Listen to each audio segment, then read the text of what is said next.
ఓం మహాగణాధిపతయే నమః. ఓం గురుభ్యో నమః. ఓం శ్రీమాత్రే నమః. అరుణాం కరుణాతరంగితాక్షీం ధృతపాశాంకుశపుష్పబాణచాపాం అనిమాదిభిరావృతాం మయూకైః అహమిత్యేవ విభావయే భవానీం. శ్రీమాత్రే నమః. సెప్టెంబర్ మాస ఫలితాలు కనుక చూసుకున్నట్లయితే ఈ యొక్క మాసంలో 2 గ్రహణాలు వస్తున్నాయి. 7వ తేదీ ఒకటి, అక్కడి నుంచి 15 రోజుల తర్వాత ఒక గ్రహణం, అంటే చంద్ర సూర్య గ్రహణాలు రావడము. ఈ యొక్క మాసంలో 4 గ్రహాలు మారుతున్నాయి. ఏమిటా 4 గ్రహాలు అంటే, కుజుడు కన్యారాశి నుంచి తులారాశిలోకి 15వ తేదీ మారుతున్నాడు. మరియు అదేవిధంగా రవి సింహం నుంచి కన్యారాశిలోకి, శుక్రుడు 17వ తేదీ మారుతున్నాడు. శుక్రుడు 15వ తేదీ, బుధుడు 16, అంటే 15, 16, 17 తేదీల్లో 4 గ్రహాలు మారుతున్నాయి.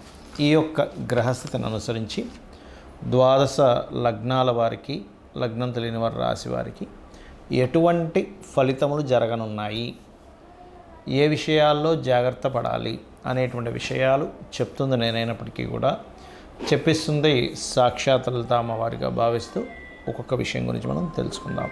ధనుర్లగ్నము ధనస్సు రాశి. ధనస్సు వారి కనుక చూసుకున్నట్లయితే సామాజికంగా వివాహ సంబంధించినటువంటి విషయాలలోని, కొత్త ఉద్యోగ సంబంధించినటువంటి విషయాల్లో, ముఖ్యంగా సామాజికంగా వివాహ సంబంధించిన విషయంలో ఇప్పుడైతే అనుకూలత ఉంది.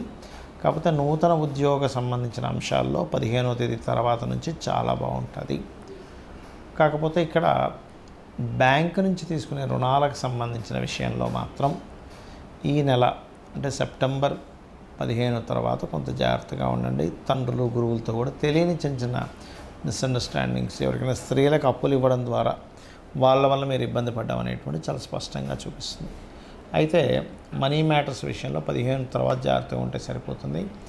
మీ యొక్క సిబ్లింగ్స్, తోబుట్టు వరుస వాళ్ళు ఏదైతే విదేశాలకు వెళ్ళాలనేటువంటి చేసే ప్రయత్నం ఖచ్చితంగా ఫలిస్తుంది. ప్రదేశం మార్పు కూడా చూపిస్తుంది 4లో వక్రించిన శని ఉండడం వల్ల. మరియు ఇక్కడ గమనించుకున్నట్లయితే కొద్దిగా 15వ తేదీ వరకు కుజుడు కూడా దశమ స్థానంలో ఉన్నందుకు, మనకి గ్రహణం కూడా 3వ స్థానంలో పడుతున్నందుకు మంచిదే. గ్రహణం 3లో పడడం అనేటువంటిది అనుకున్న సంకల్పం నెరవేరుతుంది. కాకపోతే 15వ తేదీ వరకు కుజుడు వృత్తి స్థానంలో ఉన్నందుకు కొంచెం ఉద్యోగ సంబంధించిన విషయంలో ఒక్కొక్కసారి మనం చిరాకుతోనో కోపంతోనో వదిలేస్తూ ఉంటాం. అటువంటి తొందరపాటు నిర్ణయాలు మాత్రం తీసుకోకండి. కందులు దానంగా ఇవ్వండి. ఓం మాణిక్య మకుటాకార జానుద్వై విరాజితాయ నమః అనే మంత్రం కూడా మీరు చేసుకోవచ్చు. అదేవిధంగా వివాహ అనుకూలత అయితే ఉంటుంది, అందులో ఎటువంటి సందేహం లేదు. హెల్త్ విషయంలో 15వ తేదీ తర్వాత ఎప్పుడైతే శుక్రుడు కేతువు భాగ్యస్థానంలో కలుస్తున్నాడో, ముఖ్యంగా మీ యొక్క తండ్రి గారి హెల్త్ విషయంలో కొంత జాగ్రత్తగా ఉండండి. ఇక మీరు చేయవలసినటువంటి దేవతారాధన కూడా లక్ష్మీ నృసింహస్వామి యొక్క ఆరాధన ఎక్కువగా చేస్తూ ఉండండి. ధైర్యంగా తీసుకునే కొన్ని నిర్ణయాలు మీకు చక్కటి ఫలితాలు ఇస్తాయి. లక్ష్మీ నరసింహస్వామి ఆరాధన మూలంగా మీకు ఉద్యోగంలో ఏర్పడేటువంటి కొంత స్ట్రెస్ కానివ్వండి, గొడవలు కానివ్వండి, ఇవన్నీ కూడా మీకు తగ్గడం జరుగుతుంది. చాలామందికి నన్ను ఎప్పుడూ అడుగుతున్న క్వశ్చన్కి ఈరోజు నేను మీకు ఒక క్లారిటీ ఇస్తాను. ఇక్కడ ఏంటంటే, జ్యోతిష్యం ఎక్కువ ప్రభావితం చేస్తుందా, వాస్తు ఎక్కువ ప్రభావితం చేస్తుందా అని అడుగుతున్నారు.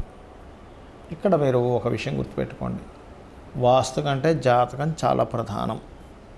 అలానే వాస్తు పనిచేయదని కాదు, వాస్తు కూడా పనిచేస్తుంది. ఎలా అంటే, మనకు ఒక కారు ఉంది, కారు కండిషన్ బాగోలేదు అనుకోండి, నడుపుకుంటూ వెళ్తున్నాం, అది బ్రేక్ పడలేదు, లేకపోతే ఏదో అయింది, అప్పుడు ఆపేసి నడుచుకుంటూ వెళ్ళగలుగుతాం, లిఫ్ట్ చూసుకుని వెళ్ళగలుగుతాం. అంటే ఏంటి, కారు అనేటువంటిది మనం కూర్చున్న ప్రదేశం ఏదైతే ఉందో అది వాస్తు. జాతకం అనేటువంటి జీవుడు అనుకోండి కాసేపు, అంటే వాస్తు బాగోపోయినా వీడికి జాతకంలో బలం ఉంటే కనుక ఏదో రకంగా ముందుకు వెళ్తూ ఉంటాడు. కానీ అలా కాకుండా 2 బాగున్నాయి అనుకోండి, అంటే జీవుడు స్ట్రెంగ్త్ఫుల్గా బాగున్నాడు, ఆరోగ్యంగా ఉన్నాడు, అలాగే వాస్తు బాగుంటుంది. అలా కాకుండా వాస్తు మాత్రమే బాగుంది, జీవుడు బాలేడు అంటే ఏమిటి, ఒక వ్యక్తి నీరసంగా ఉన్నాడు, బలం లేదు, కానీ వాడికి ఉన్న వాహనం తీసుకెళ్తుంది ఆ వ్యక్తిని. అంటే ఏమిటి, ఒకదానికొకటి సపోర్ట్ చేసుకుంటూ ఉంటాయి వాస్తు మరియు జ్యోతిష్యం. అయితే జాతక చక్రంలో చాలామంది ఏంటంటే ఏం తెలుసుకోవచ్చు అని అడుగుతూ ఉంటారు. లగ్నం నుంచి 12 భావాలలో మనం పూర్వజన్మలో చేసినటువంటి కర్మ ఏ రకంగా రిఫ్లెక్ట్ అవుతుంది, ఆ రిఫ్లెక్ట్ అవుతున్నటువంటి కర్మ మనం ఏ రకంగా దాన్ని నల్లిఫై చేసుకోవాలి, ఏ రకమైనటువంటి కర్మల జోలికి వెళ్ళకూడదు అనేటువంటి ఒక క్లారిటీ మీకు జ్యోతిషాస్త్రం ఇస్తుంది. అంటే ఎదగలేకపోతున్నాము అంటే లగ్నం ఎక్కడో పూర్వజన్మల్లో అంటే ఈ జీవుడు ఏదో కర్మ చేశాడు. వాట్ ఈజ్ దట్ కర్మ? ధనపరంగా రాణించలేకపోతున్నాడు అంటే ధనాధిపతి మీ లగ్నం నుంచి 2వ అధిపతి ఎలా ఉన్నాడు, దానివల్ల ఏం తెలుస్తుంది అంటే మీకు ఏ మార్గంలో ధనం వస్తుంది, ఏ మార్గంలో మీరు వెళ్తే బాగుంటుంది, సిబ్లింగ్స్తో ఎందుకు గొడవలు ఉన్నాయి, 3వ అధిపతి ఎలా ఉన్నాడు, పూర్వజన్మలో చేసిన కర్మ ఏ రూపంలో వస్తుంది, అలాంటప్పుడు వాళ్ళతో దూరంగా ఉంటే మంచిదా దగ్గరగా ఉంటే మంచిదా అనేటువంటిది ఉంటుంది.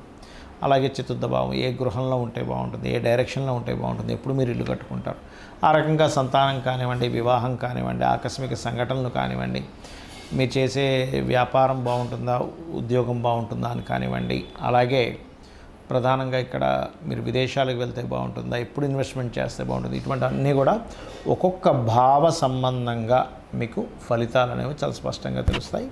తత్సంబంధంగా మీరు ఒక రూట్ మీకు అర్థమవుతుంది మీ లైఫ్ గురించి.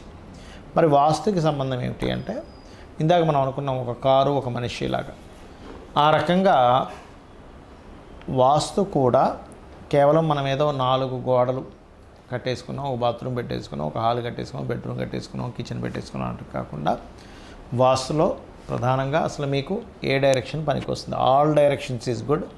మీ పేరులో ఉండే మొదటి అక్షరం పరంగా వర్గు నిర్ధారణ అంటారు. ఆ వర్గు పరంగా మీకు ఏ ఫేసింగ్ పనికి వస్తుంది ఒకటి. రెండవది అది అద్దె గృహమైనా సొంత గృహమైనా మీకు పనిచేస్తుంది, గుర్తుపెట్టుకోండి. అయితే ఇక్కడ అద్దె గృహం అయితే 90% పనిచేస్తుంది, సొంత గృహం అయితే 100% పనిచేస్తుంది. మరి ఓనర్ పరిస్థితి ఏమిటని అడుగుతూ ఉంటారు. ఓనర్కి కూడా దాని యొక్క ప్రభావం ఒక 10% ఉంటుంది. అయితే ఇందులో మనం వాస్తు పురుషుడు, వాస్తులో ఉండేటువంటి దేవతలు ఎవరెవరైతే ఉంటారో ఆ దేవతలు అసురులతో కలిపి మనం ఎక్కడ ఏం నిర్మించుకోవాలన్నది ఒకటే కాకుండా ఎక్కడ ఎటువంటి యాక్టివిటీస్ చేయాలి, ఏ వస్తువు ఎక్కడ పెట్టాలి, ఏ రంగు ఏ వాల్కి ఏ రంగు అయితే సపోర్టింగ్ జోన్ అవుతుంది, ఇటువంటివన్నీ కూడా చెప్తుంది వాస్తు. మరి వాస్తులో కూడా కొన్ని దోషాలు వచ్చినప్పుడు మనిషి యొక్క జీవితం మీద అది యొక్క ఎఫెక్ట్ పడుతుందా అని చెప్పి చూసుకున్నట్లయితే ఖచ్చితంగా దాని యొక్క ఎఫెక్ట్ అనేటువంటిది 100% ఉంటుంది, అందులో ఎటువంటి సందేహం లేదు. కాకపోతే మీకు జాతకం బాగుంది, టైం బాగుంది, అప్పుడు ఆ ఎఫెక్ట్ పడుతున్న ఎఫెక్ట్ మీకు తెలియదు. అంటే ఉదాహరణకి ఖర్చులు అవుతూ ఉన్నాయి, ప్రతి నెల ఎంతో ఒక 5,000 10,000 వేస్ట్ ఖర్చులు అయిపోతున్నాయి అన్నప్పుడు జాతకం బాగుంది, ఈ వ్యక్తి ₹1,00,000 సంపాదిస్తున్నాడు, అది పెద్ద విషయం అవ్వదు. అలా మీ జన్మజాతకంలో మంచి ధనయోగాలు ఉన్నప్పుడు వేస్ట్ ఖర్చులు అవుతున్నా కూడా జన్మజాతకం మిమ్మల్ని సేవ్ చేస్తూ ఉంటుంది. అలా కాకుండా ఈ వాస్తు కూడా సెట్ చేసుకున్నారు, అప్పుడు వేస్టేజ్ని మనం ఆపొచ్చు. ఒక్కొక్కసారి ప్రాక్టికల్గా కూడా మనం ఆలోచించాలి. ఎలా అంటే లోన్స్ తీసేసుకున్నాము, లోన్స్ కడుతున్నాము, లోన్ సరైన టైం కట్టకపోవడం వల్ల వాడు ఏదో పెనాల్టీ వేసాడు, ఇవన్నీ మనం స్వయంకృప అపరాధాలు అంటారు. వాటిని మనం దృష్టిలో పెట్టుకొని అవుతుంది అనుకోవాలి, కానీ ప్రతిసారి జాతకం మీద వాస్తు మీద కూడా వెళ్ళకూడదు, గుర్తుపెట్టుకోండి. అలా ప్రాక్టికల్గా మీరు ఎంత కష్టపడుతున్నా మీకు దానికి సంబంధించిన రిజల్ట్ రావట్లేదంటే అక్కడ మీకు జాతకం పరంగానో వాస్తు పరంగానో సంథింగ్ దోషం అనేటువంటిది ఉందని మీరు అర్థం చేసుకోవాలి. అందులో పూజ గది ఎక్కడ పెట్టుకోవాలి, ప్రతిదానికి శ్లోక సహితంగా ఉంది వాస్తు.